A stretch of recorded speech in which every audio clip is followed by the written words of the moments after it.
is Semanur Yalbak. I'm an Adult Services Associate at the Rocky River Public Library. So we will be having our second part of Secrets of a Healthy Long Life presentation with Dr. Aydogan today.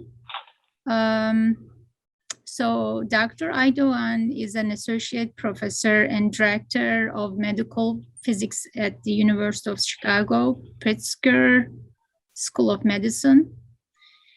He joined University of Chicago in 2005 after completing his PhD at the University of Florida in 2001 and residency program in 2004 at UMDNJ. I'm assuming this is New York City, right, Dr. Aydogan? Yes. Okay. He has dedicated his career to improve the quality of cancer care. His diverse scientific and educational background is a sought-after speaker for international and national meetings with over 50 invited speaking engagements. So, and after 2017, he has been a self-learner of holistic medicine and enjoys sharing his knowledge with the hope of reducing the incidence and severity of chronic diseases. So thank you for coming again for the second time that having this program with us, Dr. Aydogan, and sharing knowledge with us. We have at the moment 10 participants already, so we can start. So floor is yours, Dr. Aydogan. Thank you. Okay, thank you so much for the kind introduction. So I'm really happy to be with you guys for the second part of this presentation. I'm not sure how many of you guys attended the first part, but if you have not done it, I urge you to go back and then maybe listen to that. I think it's available, it's recorded. So I would like to start my presentation like the first one. This is a saying from the Prophet Muhammad, and he said, 2 blessings which many people waste are the health and free time. I think, you know, like those are the 2 things that once you lose it, it's really hard to bring it back.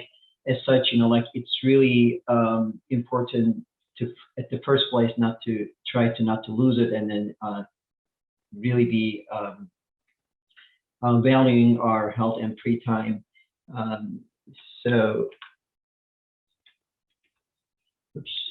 Okay.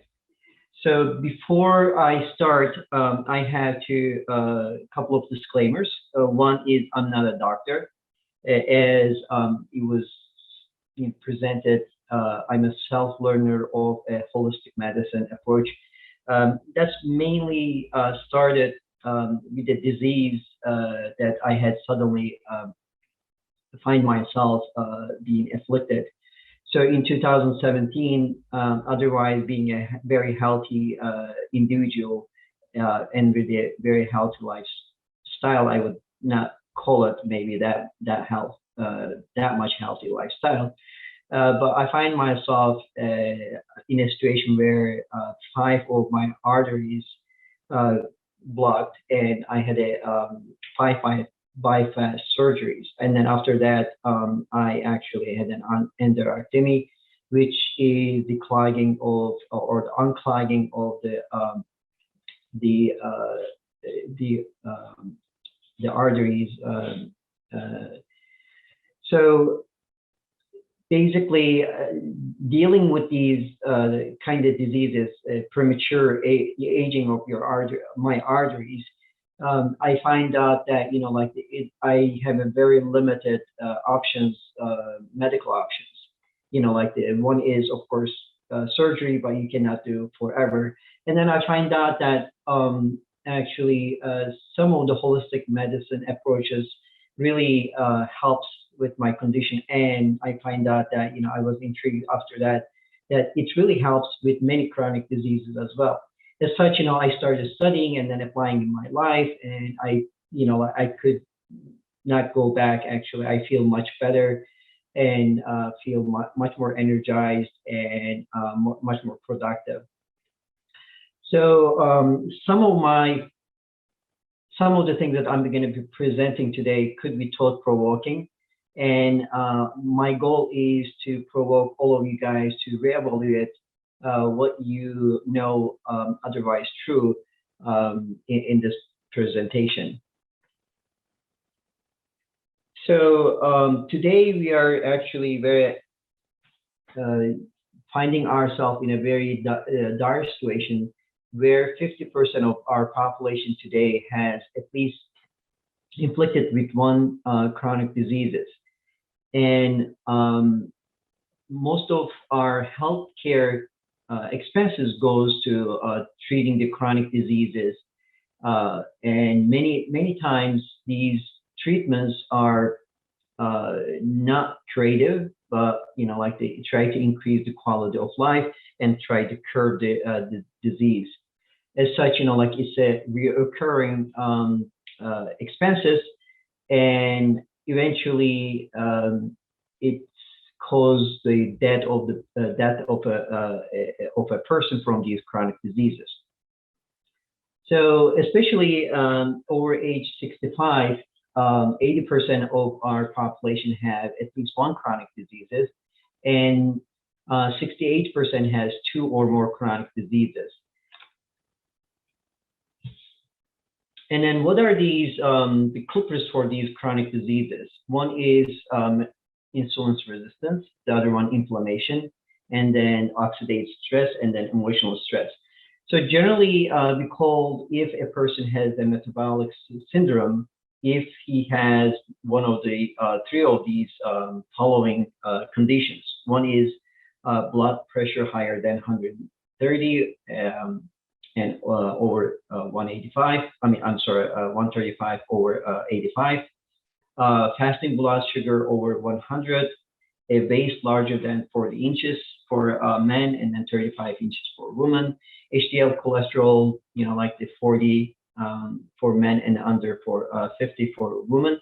So these are for American, like the general population. So we know that, especially what I'm talking about, the cholesterol, HDL cholesterol. We know that HDL cholesterol in some populations, like Turkish population, for instance, very low. So the general man in Turkey will have, for instance, less than 40. It's really hard to find anyone with over 40, for instance. So, like you might have some genetic disposition as well in terms of HDL. You have to be very careful. And then triglyceride level over 150.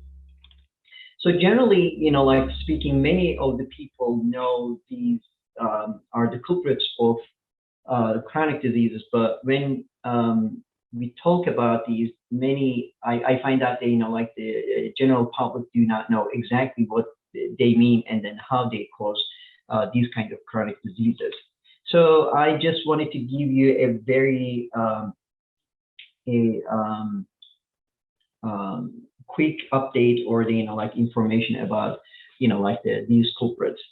So basically the insulin resistance happens in such that I'm just going to skip this actually, like the next one is much easier to understand.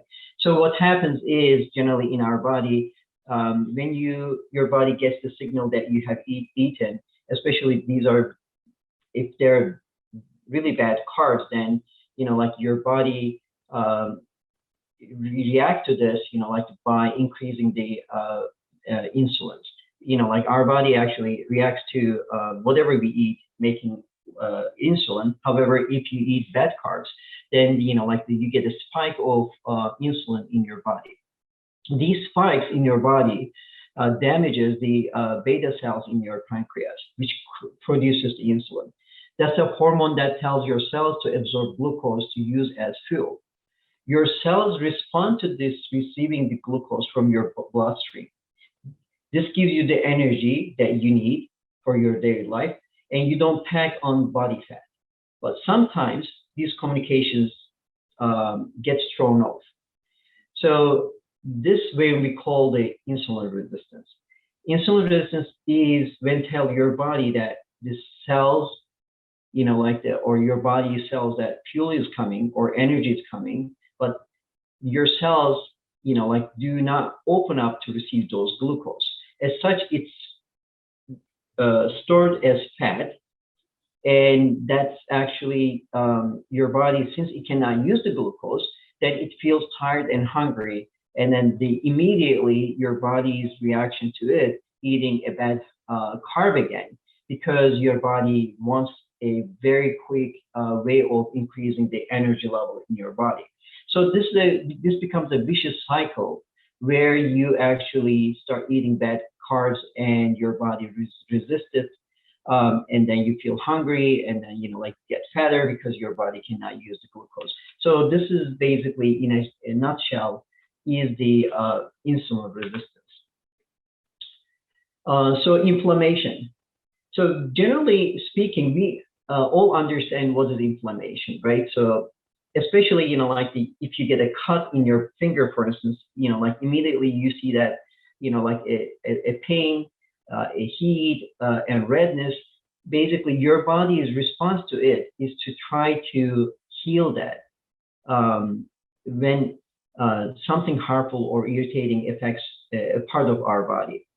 So this is similar thing happening inside the body, but we do not see it. And then our body, fixes it without we even know most of the time. Or if you cannot deal it, it's try to protect us, or we don't feel it, it tries to protect us, however, up to a certain level, and then it just gives up at one point, and then that's where the chronic diseases are starting in our bodies. So this is basically the mechanism that shows how our body, when it receives an inflammation, try to fix it, with the attraction of the white blood cells, in case of our finger cut example. So similarly, our bodies, this is one example of atherosclerosis. It's very close to my, to heart, because it's my disease.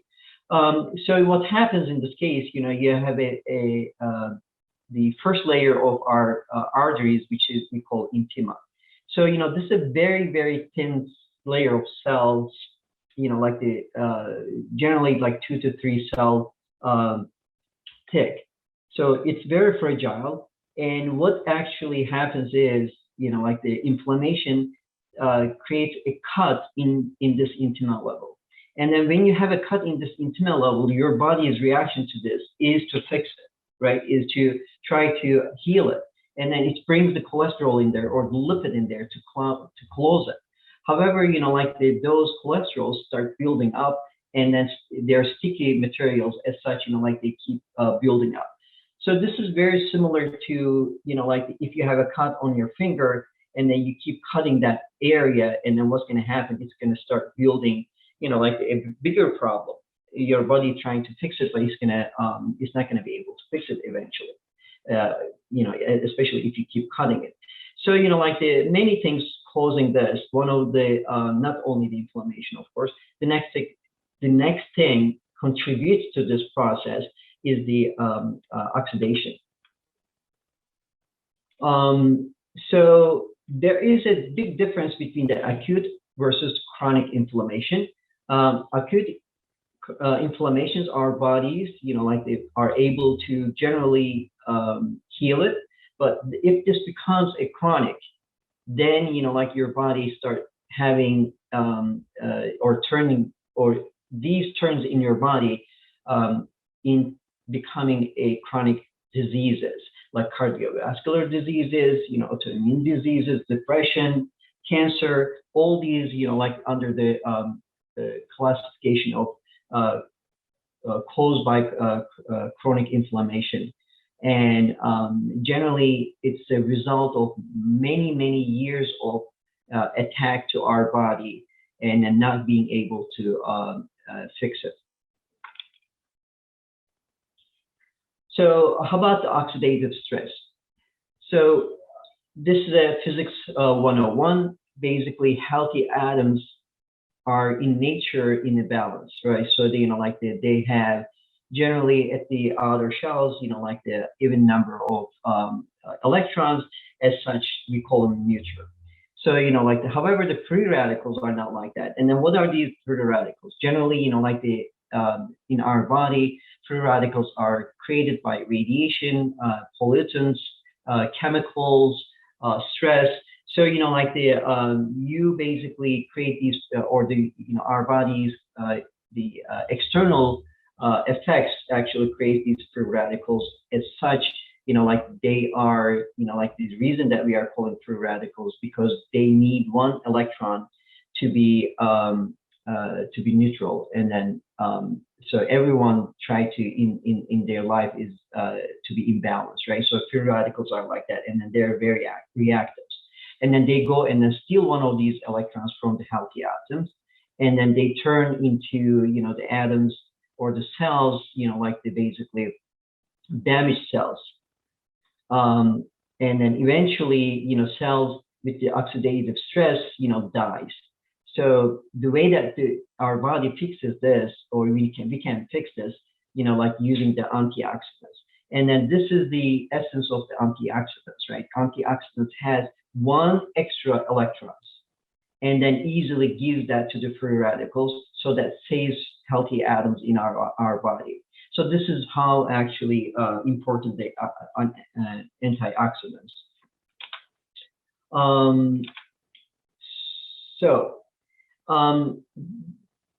In general, like we talk about, like these culprits, where these are the insulin resistance, inflammation, and the oxidation. So in the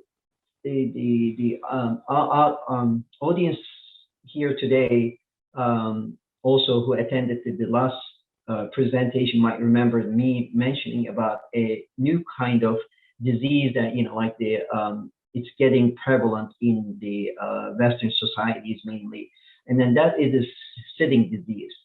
So it's very intriguing, actually striking, that most of the Western societies generally, and mainly America, people on average sit around 7 to 12 hours. And this study showed that people who are sitting more than 6 hours, if they're women, they're more likely to die, 94% more likely to die. And if they are men, they're almost 50% more likely to die compared to those people who sit less than 6 hours a day.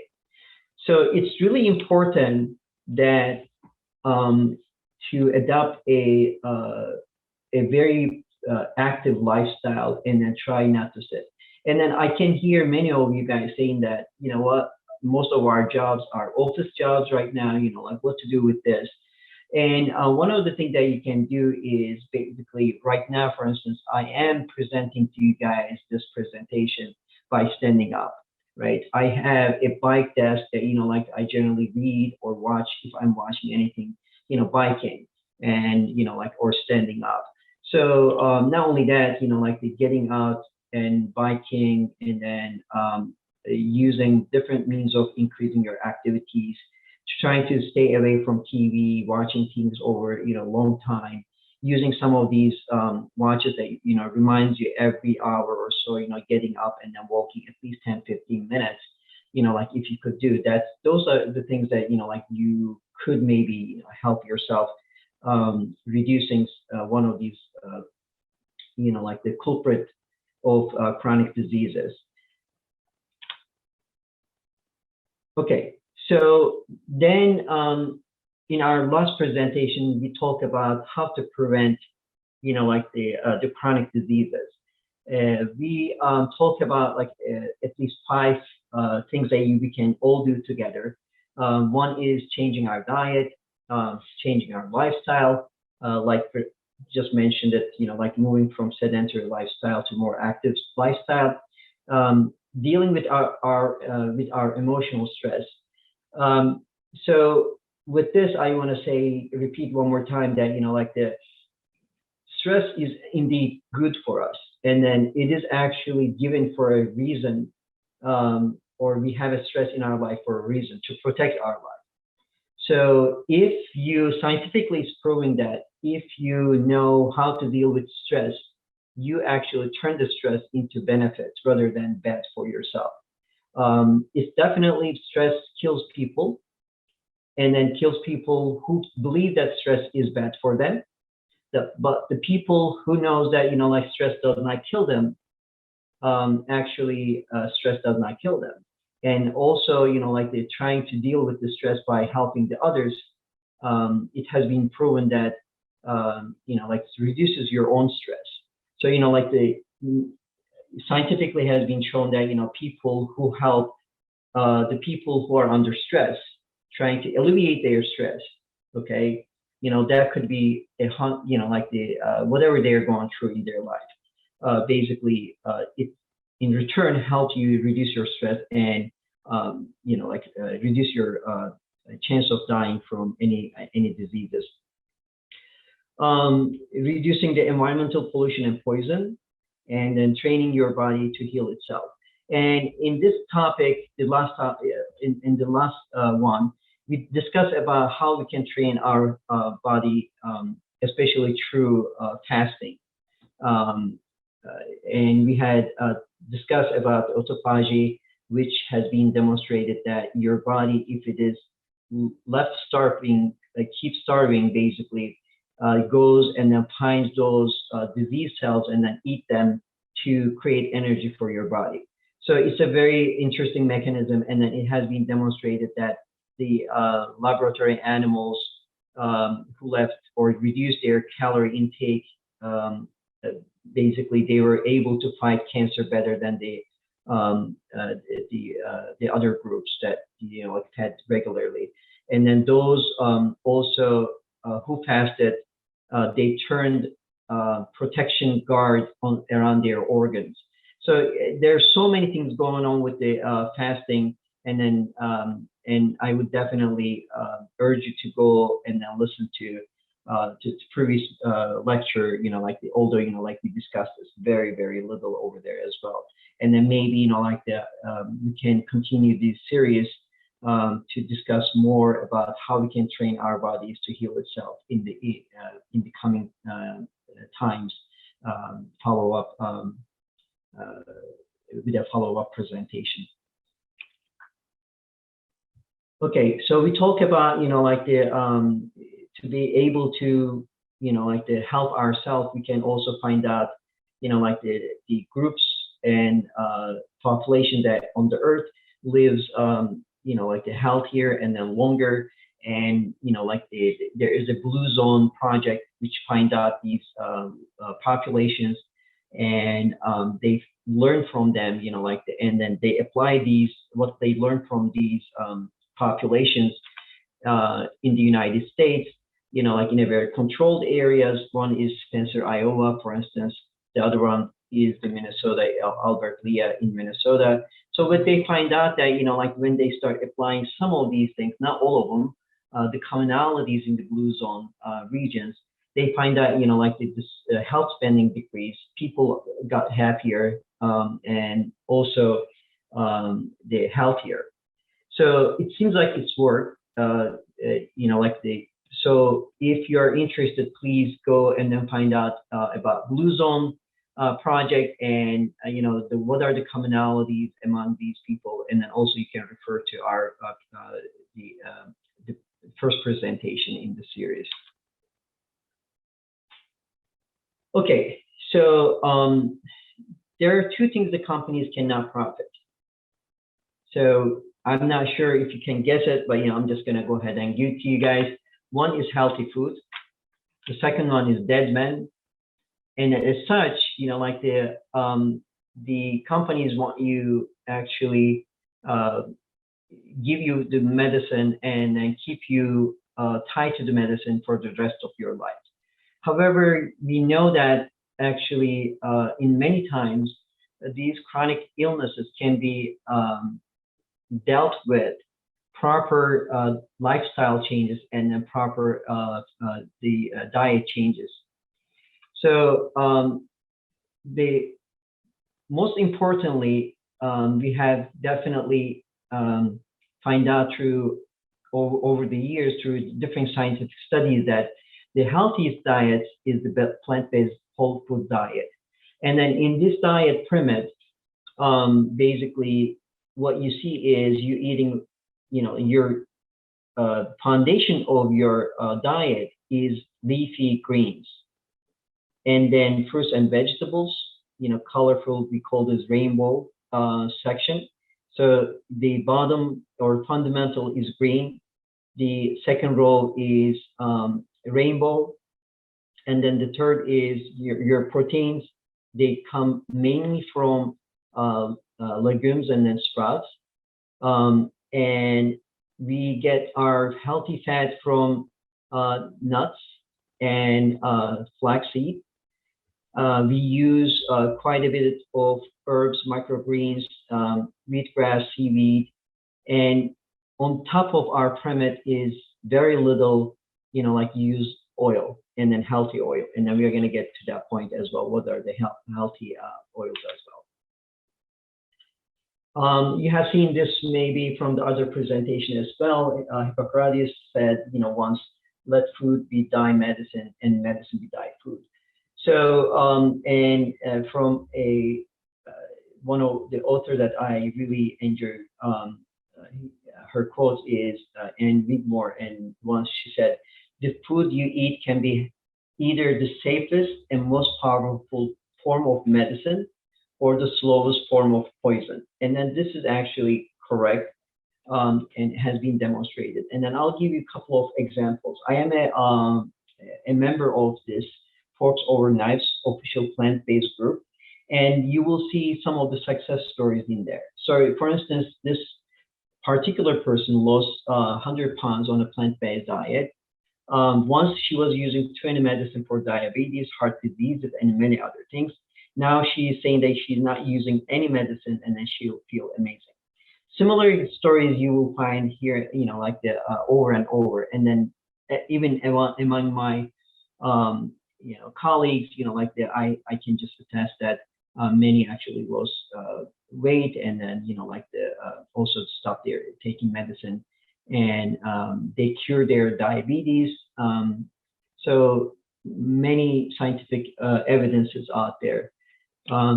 I showed you this. This is from an earlier study that has been shown that a patient with artery diseases, clogged arteries, after 2 years or 32 months of a plant-based diet, actually you can definitely see that scientifically, or the on imaging angiography images, that his arteries actually healed, reverse his arteries, which is very, very difficult, but it happens. And similarly, early studies from the UCSF, a very reputable institution, has been shown that you can actually reverse the prostate cancer by diet. So if you do this correctly. So basically, if you look at the healthier,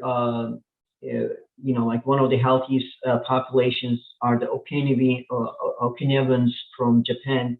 They live in actually an island, and it is actually one of the areas that, after the World War II, America has their army base. As such, their diet changed. But, if you look at the older Japanese Okinawan, you can definitely see their diets or their lifestyle is really helping them. So for instance, on this plot, you'll see that, per thousand, the number of the cancer rates, or the different disease rates. So, for instance, in the male Okinawans, per thousand, there's only 33 heart diseases, but Japan's almost double, 50, and then Americans almost 6 times larger, or 8 times larger, which is, 6 times larger, which is almost 200. Similar things in females. If you look at the breast cancer, again, like Okinawans only 6 per thousand, but Japanese has 11, which is doubled, and 5 times more in American population. So generally speaking, if you look at their lifestyles, they're very active, and then their diet, although they live in an island, they're mostly vegan diet, like 96%, 98% vegetarian, and then 99% pesca vegetarians or vegan. Basically, they use less than 4% animal produce, less than 1% fish, like that. And then this kind of, like shows that although they live in an island, they actually, it's very striking that they use the animal products very rarely. And then their staple of their, diet is the sweet potatoes and then all the greens and vegetables. Okay, so generally speaking, like okay, great. So somebody said that, like they after attending my presentation, they changed their diet. I'm hoping that, like he's happier and then thinner right now. So we want to hear that as well. Okay, so generally people ask me, okay, like how all these your research, like the change your life or diet. So I wanted to put that up first, what I do on a daily basis. Then, like hopefully if we have time, we are going to go step by step, why I'm making these kind of changes in my diet, and then what is the scientific, like the supporting documents for these things. So first of all, my lifestyle, like diet goes with the lifestyle, right? So so I do intermittent fasting. So generally I don't eat after 8 o'clock, and then my first meal of the day is breakfast, which is a noon time.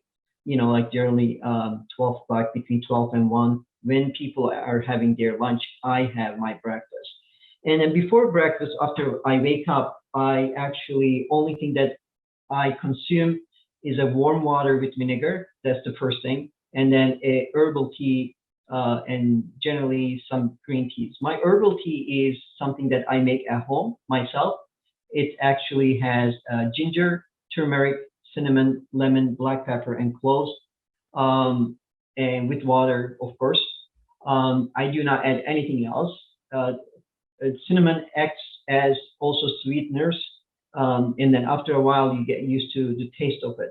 So the way that I do, if I actually get my hand, and if I have time, I get ginger and turmeric, blend them, and then freeze them, so that like you can keep them their bioactivities, like the longer, preserve it. So, and then I just basically on a day, I just boil a little water, wait at least 5 to 10 minutes so that it just cools down. Then add a couple of blocks of these frozen fresh ginger and turmeric. If I cannot find those, if I don't have time, then I just go to organic, powder version of those things, and add cinnamon, lemon, black pepper, and cloves, and then drink that. And then I basically sometimes drink that twice a day, and I over time increase amount of the ginger and turmeric in my mix as I get used to it. So the first time it was very difficult to drink it. I try to stay away from sugar, and then it will come actually next will be what I don't eat. So in the breakfast, I eat 3 things, and then generally, like I mix these 3 things for a reason. So I eat oatmeal with cinnamon, frozen berries, flaxseed, and then a couple of walnuts. I will have a green shake. I'm going to explain hopefully next slide or after that next slide, what is a green shake. And then I eat a bean dish, like that. So the next meal is for me is dinner between 7 and generally before 8 o'clock. And in between, do I eat anything? Generally, in between, I eat maybe sometimes like some fruit snacks, and then maybe a green tea, or I drink a kombucha. So after dinner, like generally between my meals, I leave at least 3 hours to 4 hours. Don't try not to eat or drink anything in between.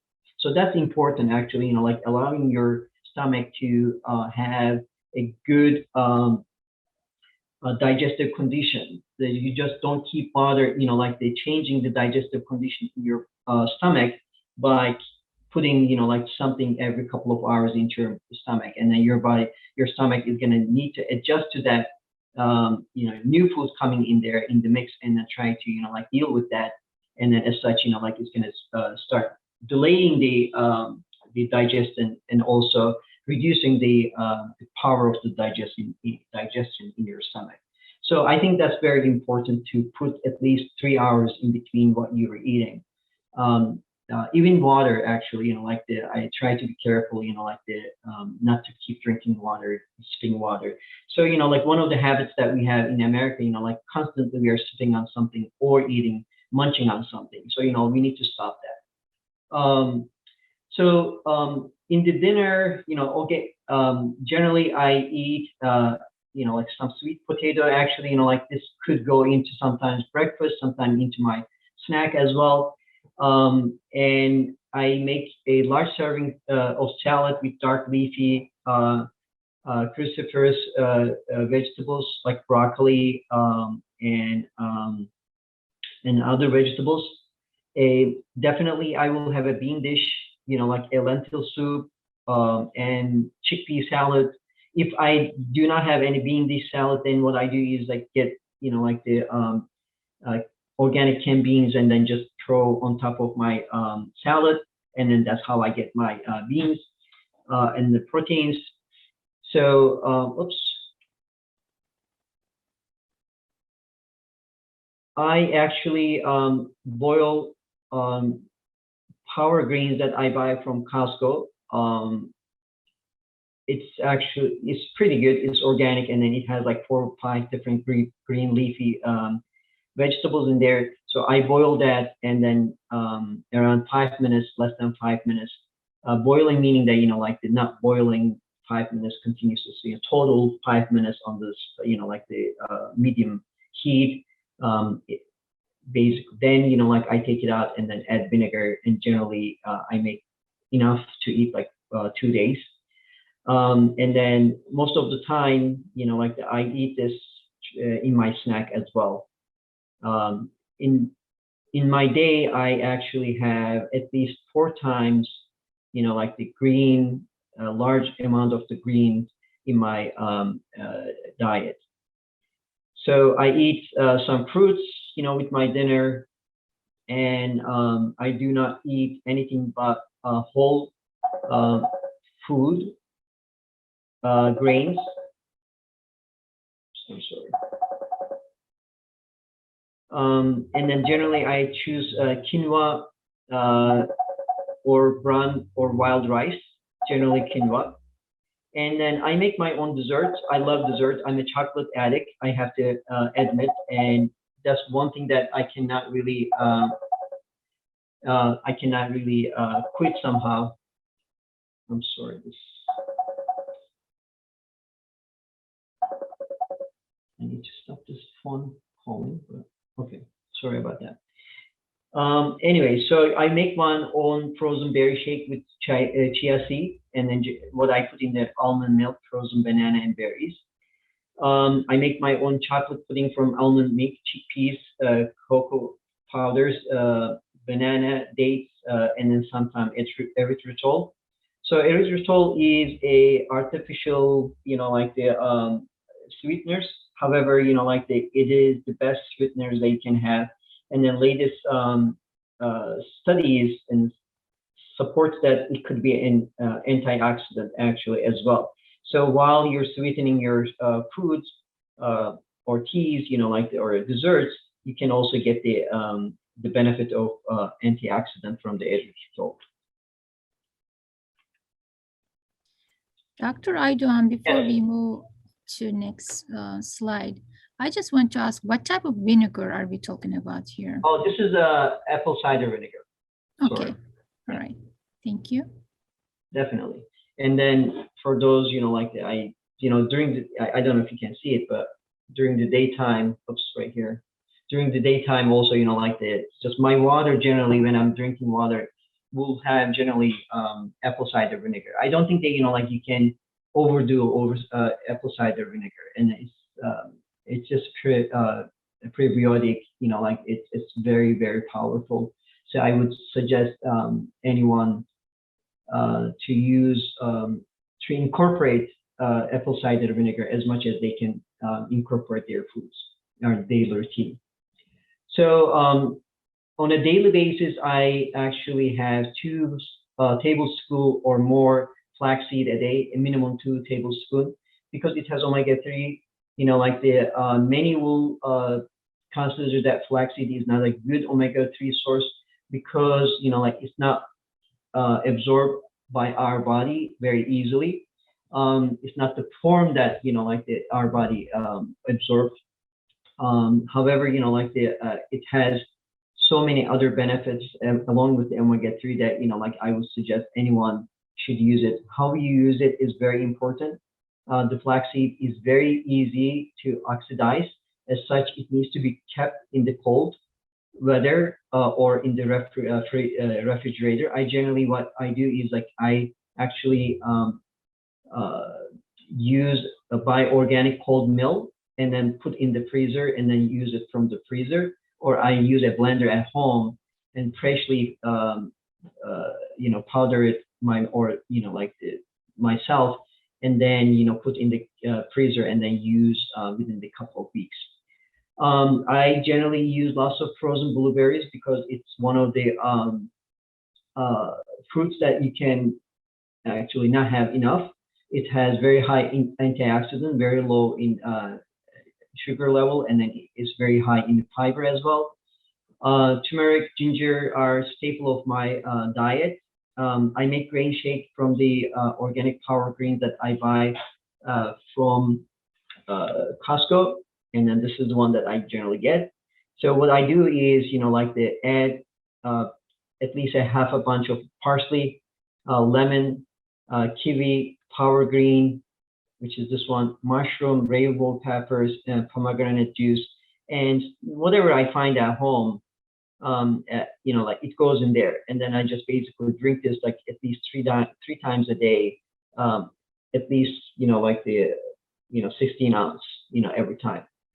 I do not use any bread but sprouted grain oil-free bread, which is the Ezekiel brand, this one. I make, as I said, sometimes, for my snack, I make again curcumin with some black pepper and some honey and lemon, and then add a couple of walnuts because it fat increases bioabsorption of the curcumin in our body.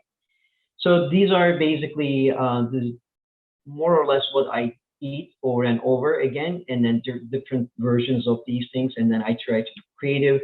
And I love lentil soup, so I make lots of lentil soup, and then I make lentil salads to get my protein. So what I don't eat fish or meat. I would consider myself pesco vegan because maybe once a month I would eat fish, or twice a month I would eat fish. And then that is because it has some benefits, but it's questionable. So I try to incorporate here and there a little bit. Processed food, I try to do away with any processed food, especially with ingredients that I do not know. I don't buy it. Anything with label is, for me, is a processed food. So it's even actually, I would consider this bread is is a processed food as well. So it's better to have a cup of quinoa instead of a bread, or try to make. There is some actually very creative chefs right now that, like they will teach you to how to make, like your own bread, like with no oil, from scratch, from sprouted beans and then sprouted lentils, those kind of stuff. But all these things, like takes dedication, time. I have to admit that, for active lifestyle people who has a job, sometimes it becomes very difficult to keep this kind of, like healthy lifestyle. So I stay away from the SOS, which is the salt, oil, and sugar. Healthiest sugar substitute is a date. So, like use as, like also even date, like use it wisely. Sometimes I use banana to sweeten my dessert or date, and then sometimes erythritol, as I mentioned earlier. I don't use dairy. It has a science backing up that it has the IGF-1 insulin-like growth hormone, which promotes cancers. And the biggest mistake of vegans is to eat lots of processed foods. They eat lots of processed meat. So I did eat, actually tasted the Beyond Meat or Beyond Burger. They taste good, but I don't think they're healthier than the meat, regular meat. So so people who are vegan try to keep a vegan diet or vegetarian diet, and using lots of processed food is not the way to do it. Tofu and then soy milk is okay if moderately used, and then I do use tofu and soy milk as well here and there. Again, like this is what I was just telling you guys. Not so healthy vegan is their vegan diet, and then today majority of the vegan diet include lots of sweet, lots of packaged food, lots of artificial meat.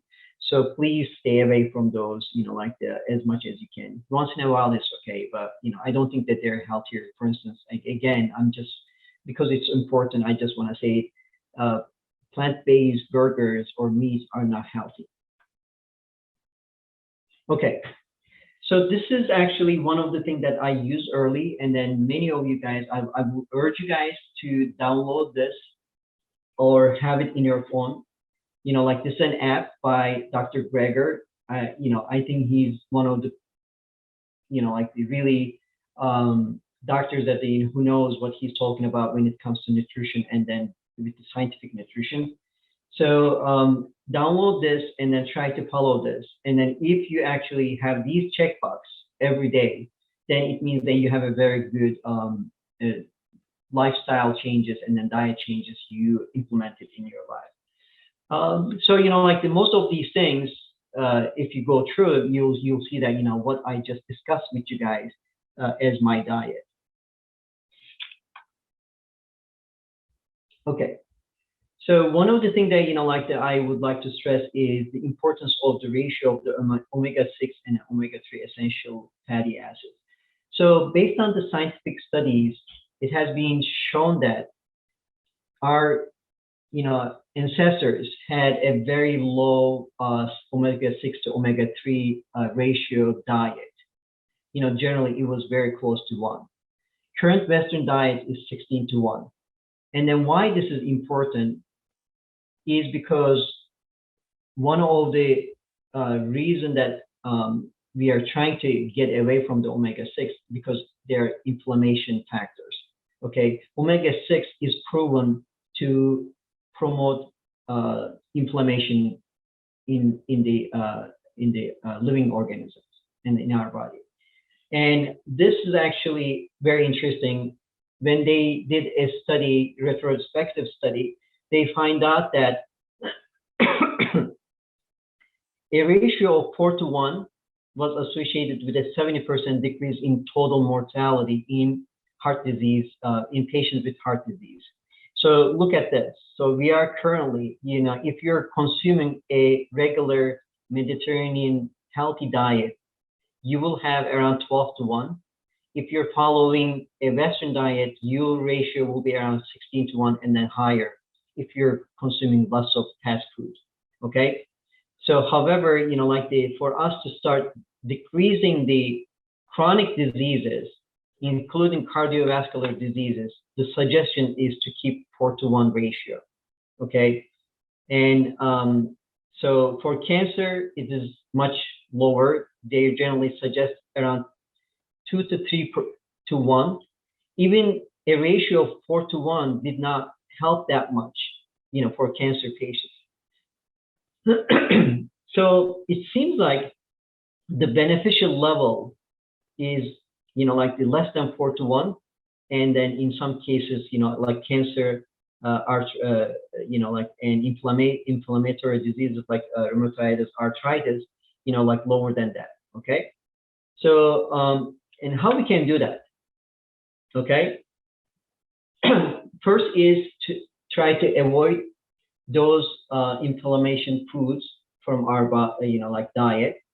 Okay, and then all these things that listed here, they're cause inflammation, and they are actually, because of added fats, they're high in omega-6 as well. Okay, so all these bread, crackers, granola bars, salad dressings, flavored yogurt, chocolate, all the trans fats, red and processed meats, refined carbs, these are all, like the foods that cause inflammation.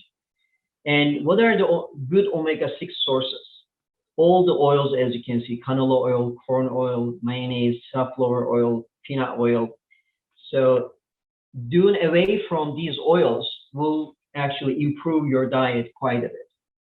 So this is a table that shows the omega-3 versus the omega-6, content of different oils.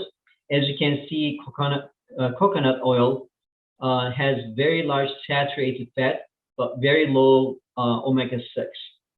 So I would argue that, like people who are using coconut oil, because it has a low omega-6, they're forgetting that saturated fat is as bad as, like the omega-6. So similarly, like the butter, like it has very low omega-6, but very high in the saturated fat.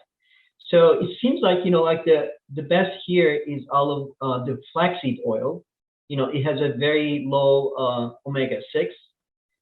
It has a very high 57% omega-3 and very low saturated fat and a little bit omega-9.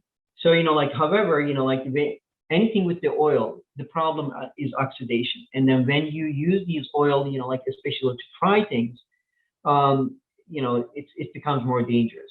So I would urge you guys not to use anything any oil for cooking, and then that's what I do. Generally, don't use any oil for cooking.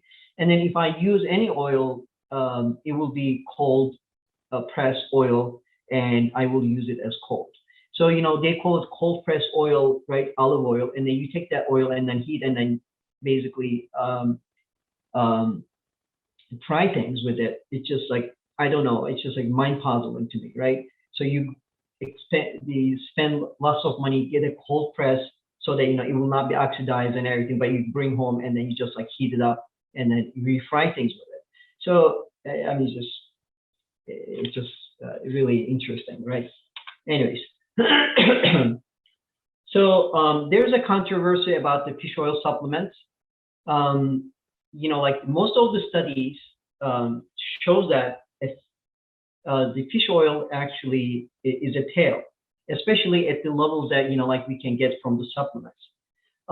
Many of the studies have demonstrated that like to reap the benefit, and then you have to use at least 4 to 5 grams. And then generally, do you know like how much one capsule has? Around 200 milligrams to 400 milligrams.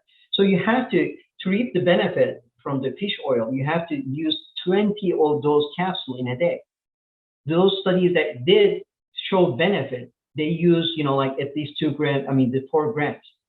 So and then it's really important to understand that fish oil supplement, I am not sure how much beneficial for the general population, but studies shows that like it's almost no benefit to general healthy population in the America. If you have a known and then the known cardiovascular diseases, then they might be some benefit, but even then, like it's very limited.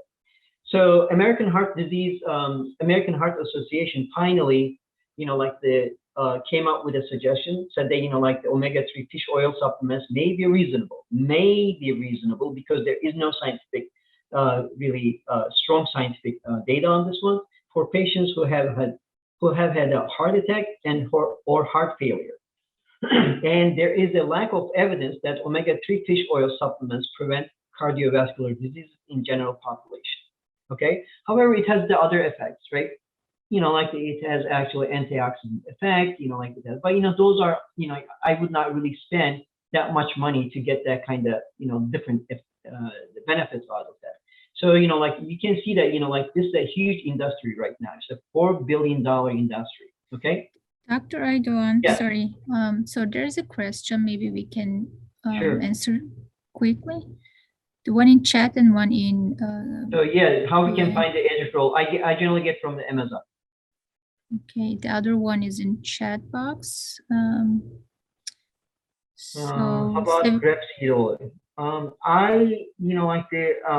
If it is used moderately and then cold, it has some benefits. But overall, I do not see any study that shows the really a good benefits, in a controlled scientific study that, benefits of, any oil until today. So I would be happy if anyone has anything to support that. But again, when I say controlled study, is a scientific control study will have arms, right? So, you will, give a placebo and then you will give, what you want to test, and then, 2 different groups, and then you look at your endpoint, and then what is your endpoint, right? So all these studies, generally, or people who are suggesting these things generally suggest because, the ingredients or the one of the, one of the elements in there actually, it helps, or find out that it helps in a controlled manner. And then they said, oh, grapeseed oil has this, so, it will help. So all these things are a little bit, are shaky. So, I just wanted to look at the cracking the code of the science, in the case where people actually finding the omega-3 is helpful.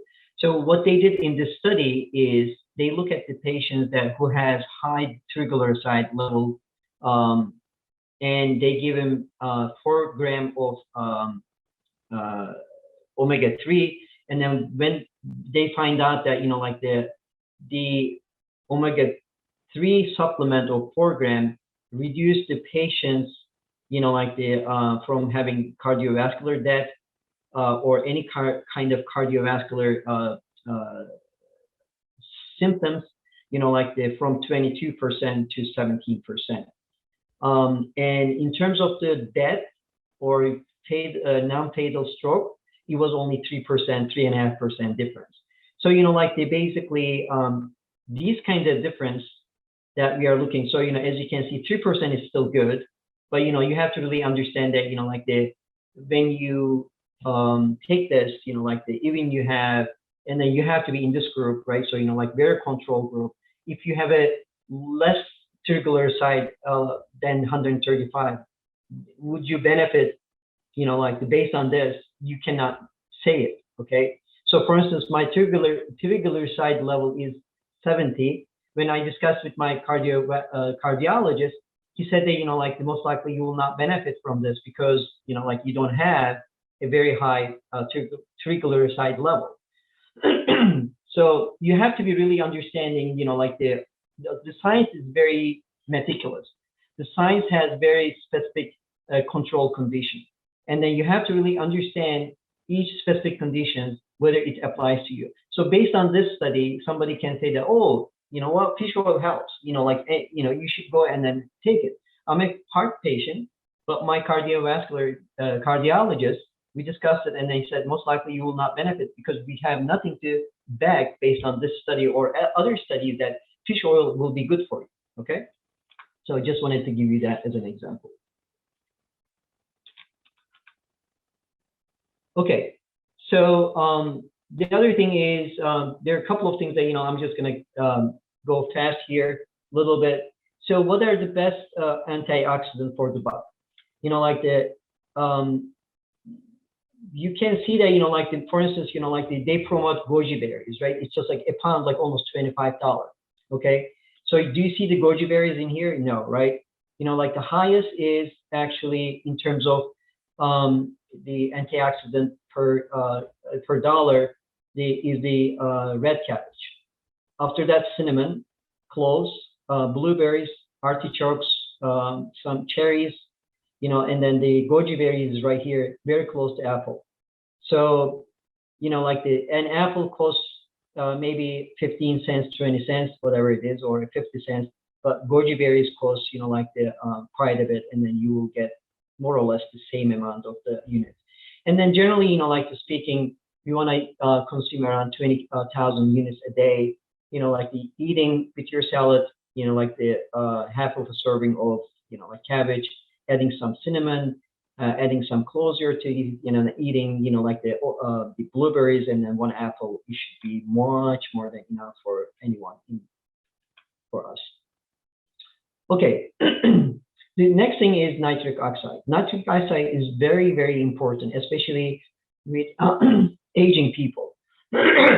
So nitric oxide is the one, like the gas that helps regulating the blood flow in our arteries, and then also help, like the stretching, like our blood when, like your blood pumps, like it just, like makes it, like less stiff, such that, blood does not damage, or that like the fast blood passage that does not damage your arteries, right?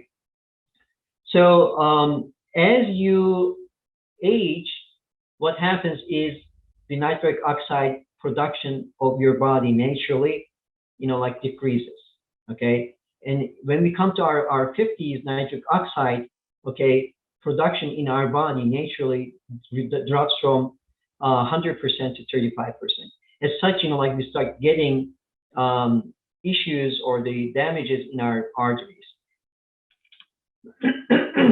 So what are the vegetables or the natural foods that we can get to increase the nitric oxide production in our bodies? Generally, the greens, and then red rooty vegetables like beet is really good. Watermelon is really good. It's not in here. And then green leafy vegetables are really good. So include in your diet as much as possible some green leafy vegetables, arugula, okay, and the beets. So like generally what I do, I didn't put it over there, but what is the first highest antioxidant food is the red cabbage. Okay, so generally speaking, I would advise you guys to increase your, like the beets in your diet, and eat as much as watermelon you can eat. So these two should take, along with the green leafy vegetables, should take care of your your nitrate nitrate need in your body. So you might remember in my diet, I said that I boil a little bit of green leafy vegetables, and then add vinegar to it, and then eat that a couple of times a day. That is basically because of this as well. Okay. And then vinegar also has been found out that when you add vinegar to vegetables, it's increased the nitric oxide production in your body.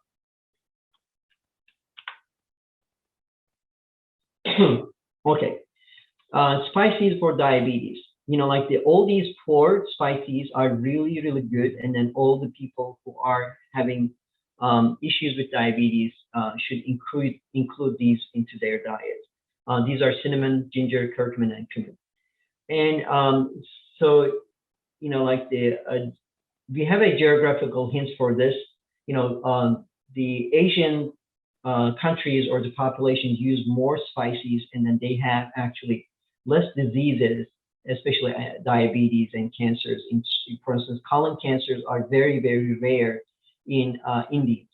And then it's attributed to their use of ginger, curcumin, and cumin in their diets very frequently. Okay, and then it's the right form. Although that they have a very unhealthy diet in other aspects, like the use of herbs, it balances some of these aspects. Okay, so the other thing is I would like to point out is the use of beans. So there is a Hispanic paradox, and then this Hispanic paradox is in the America, like the Latinos living in the United States tend to have less education, higher poverty rate, worse access to healthcare, and represent the ultimate paradigm of healthcare disparities. Why? Because actually they have the healthiest or longest living older population in the United States, and then it's increasing. Okay, so they have 20% low, 20 to 30% lower risk of premature death from the cardiac diseases. Okay, and then they have less cancer rates. So one of the things that like they attributed actually this paradox or disparity is the amount of the beans that they consume in their daily diet.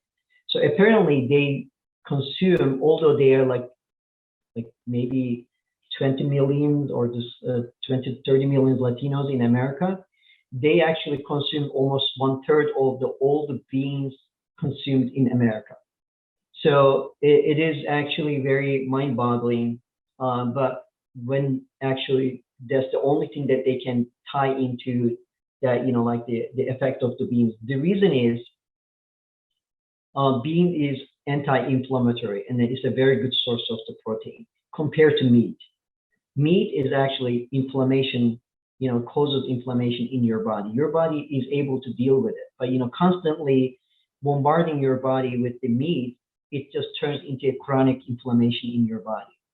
So the healthier way of consuming meat, if you're going to consume meat, is reduce the amount of the meat you eat in a week to less than 1 or 2 a day. Okay, so that your body can actually deal with the inflammation that meat creates in your body. Okay, so beans, how do we use it? Like some say that sprouting is better than the boiling, but studies have been demonstrated that boiling or germinating or sprouting is almost the same. There are some evidences that sprouting might be good. So the more important thing is increasing the amount of the bean in your diet rather than discussing, like which one is good. So the last item that, I would like to emphasize is the gut health. Okay, gut health is called as the second brain. There is a reason for that. Okay, the nervous system of the gut and brain both start out of from same tissue in the developing fetus. So there is actually a connection from the first day in the gut in the fetus. Okay, so there is that connection continues until you die through actually through a nerve system they call vagus nerve, goes from your brain all the way to your stomach. Okay, and basically having a better gut has been shown that reduce many of the chronic diseases, improve cognitive function, improve stress level of the people, and reduce inflammation and pain, and also improve the moods of the people. Okay, so it has a very much benefit. And how are we going to be improving our gut health? That's basically using 2 different biotics. One is the probiotics, the other one is the prebiotics. Okay, the prebiotics, which is oops, I'm almost done. The Yes, prebiotics. sorry. Yeah, sorry, that's what I was going to just. Yeah, so I'm just finishing up. This is Okay, my all right. last slide. All right. Prebiotics are the food that good for bacteria. So like our gut system has these healthy bacteria. Okay, you need to promote these bacteria such so that you can actually increase the digestion of the system, digestion of the food appropriately, so that like our body can actually benefit from them, and then this actually can turn the food into poison in our body. So we have to be very careful.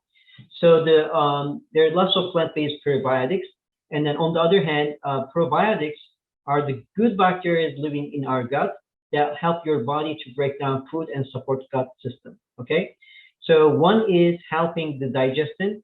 Okay, the other one is creating or helping to increase those, like the probiotics that or the bacteria that like it helps digestion and then keeping the healthy digestive system. Okay. Oops, went to the wrong direction. Okay, so it's really important, not only increasing the prebiotics in our body or in our diet is important. Also, like we have to eliminate the probiotic killers from our lifestyle. Like the basically antibiotics, alcohol, smoking, sugar, GMOs. Like the poor sleep habits, unhealthy fats. Like these are all, and then also like the tap water with chlorine and fluoride. Also, all these are prebiotic killers. So like you try to stay away from. Okay. Okay, so we'll end our discussion with an Egyptian proverb. So 1/4 of what you eat keeps you alive. The other 3/4 keeps your doctor alive. Okay, so this also demonstrates the amount of not only your diet, but how much you eat and how frequently you eat is really important as well. So many actually faith systems, like including the Abrahamic faith, suggested their followers to eat less. Okay, so and then that is one of the takeaway from this presentation. We are only filling a part of our stomach for our health and then longevity. So thank you so much. Thank you so much. It was a great presentation, and if we have time, if you have time, I can see you have much more slides up here, but unfortunately we need to limit the time. So there's another last question maybe we can look at. Yeah. So like someone asked, the herbal teas such as Melissa and chamomile kill prebiotics also. I have not heard of that. And then I doubt it. I'm not sure why it, like that, but I don't know. So I'm not going to be able to. I'm sorry, I'm not going to be able to answer that question. Okay. So thank you so much, Dr. Aydogan, for the presentation. It was really great and helpful, and I'm actually personally also learning a lot. And only the one thing that I would like to say that before I close. So thank you so much. Thank you for having me. Okay, have a good day. You're welcome. You too. Thanks. Bye-bye.